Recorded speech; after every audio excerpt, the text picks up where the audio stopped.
Amo na. Nang hindi na itong maapula, dinuhusan na nito ng tubig ang pusa. Hindi lang isa, kundi 2 pusa raw ang sinubukang silaban ng mga kabataan na nooy nagiinuman. Katwiran nila, pagsigitin sila, wala sila sa tamang pag-iisip. Parang napag-tripan nung nila, may makapunan ng mga dante. humingi naman ng tawad ang isa sa mga sangkot sa insidente. Yung po masamang tao na kaya pumatay ng langit. Naalagaan ko na lang po siya para naman po makabawi-bawi sa kanya.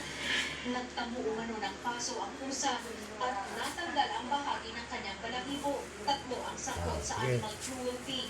Aminado sila sa kanilang ginawa. Nasa pangangalaga na ngayon ng Cara Welfare Philippines ang 3 kuting at handa umano silang magsampa ng reklamo laban sa 3 kabataan.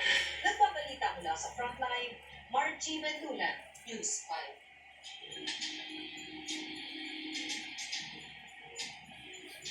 Pinaalalahanan ni Senate Presiding Officer James Escudero na huwag gawing trial by publicity ang nangyayaring impeachment trial. Dapat daw mas matimbang ang mga ebidensya kaysa sa opinyon ng publiko. Nasa frontline ang balita niya si Mayan Los Baños.